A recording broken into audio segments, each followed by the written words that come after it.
Hello and welcome to Breakfast All Day. Matt here with Christy and Alonso.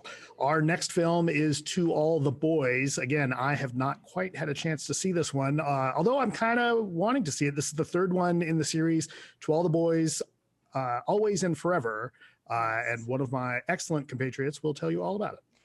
I will. Yes, this is the third To All the Boys movie. They are based on a series of very popular YA novels.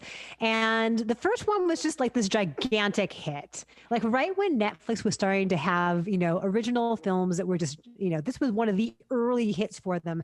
And a lot of that had to do with the charm of the relationship between Lana Condor and Noah Centineo.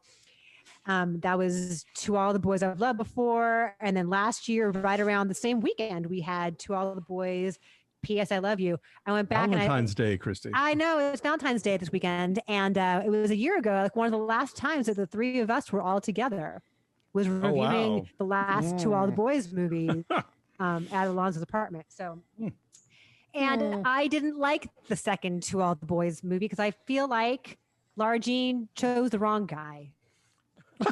Right? I mean, I know she has to end up with Noah Centineo, whatever, with Peter Kavinsky, but I think that the other dude was cuter, and John Ambrose. He was cuter and a nicer guy, but we gotta keep the series going the way it's supposed to be. So now they're both seniors in high school. They're about to graduate. He already has a lacrosse scholarship to play at Stanford. And she is hoping that she will also get into Stanford so that they can be together forever. But she's also applied to some other schools just to be safe. So her safety schools are Cal and NYU. It's a fantasy world, right? And so she finds out that she's just not getting into Stanford. What's she going to do? She had this whole dream of them living their lives together. It's all planned out.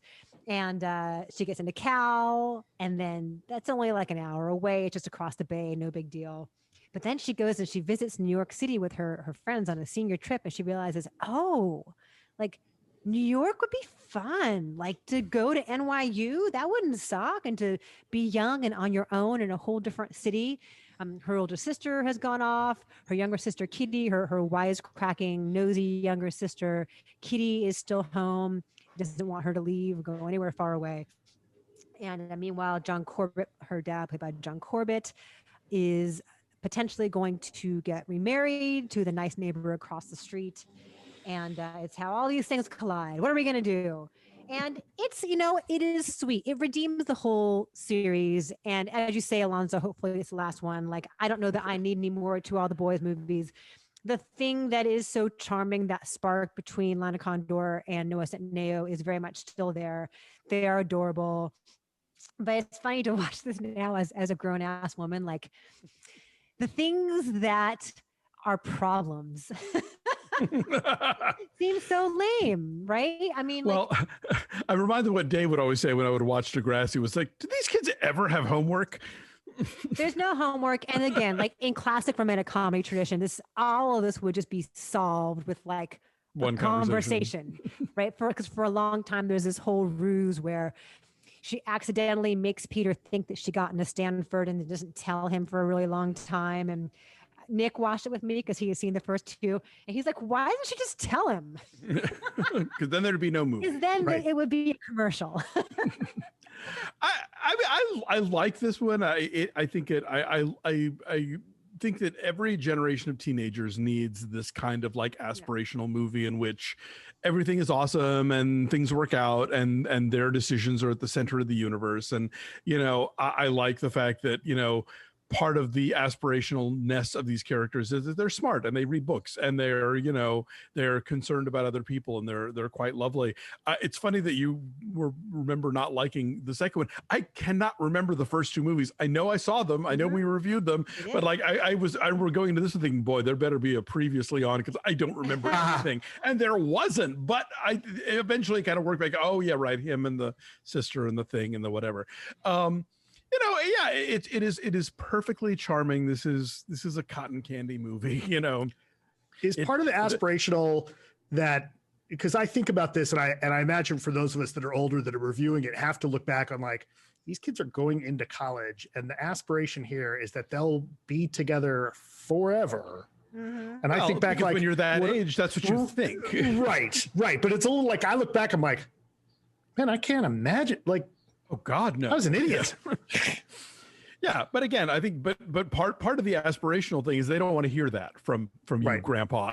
So they. And to be clear, it's not like I'm not still an idiot. Sure, some things you don't grow out of. I was saying to Nick though, that like I had a really serious boyfriend my senior year in high school, and we went off to different colleges, and we always knew we were going to do that, and we kind of still dated, but then ended up like dating other people at our colleges, and then it fizzled eventually, and he's still my good friend. But this again is in this romantic, idealized bubble. Alonso, let's talk about geography for a second. Okay. You know how much I love talking about LA geography and freeways. So at one point, Laura Jane is looking up how to get from Stanford to Cal. She has gotten into Berkeley on Google Maps. She's looking at her computer on how to get to Cal. And so the way it's telling her is to go up the 101, across the Bay Bridge to Oakland, and then up to Berkeley, which I would never do. Like, if you can avoid getting on the 101, if you can avoid San Francisco entirely and that whole bottleneck of traffic that occurs there, if you can avoid the Bay Bridge, you should absolutely do that. So what she should do, San Mateo Bridge across and then go up along the East Bay on 880. I don't know my Northern California. Right, but the 101 is the prettier drive. No, 280 is pretty. If you want to make it pretty, go all the way around to the west part. Isn't there a ferry or something? I mean, do you even want to drive? I don't know. It's frustrating to such an extent that I actually Wazed it on my phone. We paused the movie and Nick and I Wazed it to get from Stanford to Cal. How do you get there? Who's your Waze voice right now? It's the British dude. Oh, okay. Although I haven't used Waze that often at all. I was going to say, does Waze are they even bothering with voices right now? Where are you going? I'll tell you what, I go to the grocery store and I take my kid to swim practice, and that's it. Like, if I leave the hill, it's really unusual. So although I had to go to the dentist last week. I got my teeth cleaned downtown LA last week. But anyway, this bothers me. And even Waze told me that my way of going up the East Bay is faster and shorter. So there you go. It took me out. Oh, well, damn it. But no, the leads are super charming. And again, if I were like 13, this would totally be my jam. I will say that Netflix has kind of upped their own game in this department, because I think a much better sort of YA idealized romance is the series Dash and Lily. Yeah. But that's up to you, whichever you think is best. I think it is as lovely an East Coast version of this as this is a Pacific Northwest version. Yes. Also, her nighttime adventures in New York City are extremely chaste and sanitized, but you can see like the spark of why that would be exciting for her to go there. Michael Fimognari directed this, who also directed the second one. He's a cinematographer. I believe he shot both of them too. So. Of note, everything is very, very pretty and shiny, and everyone's beautiful. Yes. So I'm saying 7.4. I said 7. I was entertained. It was cute. Okay. It's cute. It's cute. It is. 7.2 is our number. If you want a good escapist, lovely, romantic Valentine's Day movie to watch, this would be a fine choice. Absolutely. So thanks for watching, you guys. Like this video, subscribe to our YouTube channel, follow us at BeFastAllDay on Twitter, Instagram, and Facebook, and check out our Patreon page at patreon.com/BeFastAllDay. Talking, if you want romance, we're talking about Bridgerton. If you want not romance, or maybe a little, we're talking about WandaVision and other cool stuff that's exclusive for our subscribers. So check that out, won't you? Thanks for watching. We'll see you guys next time. Bye. Bye.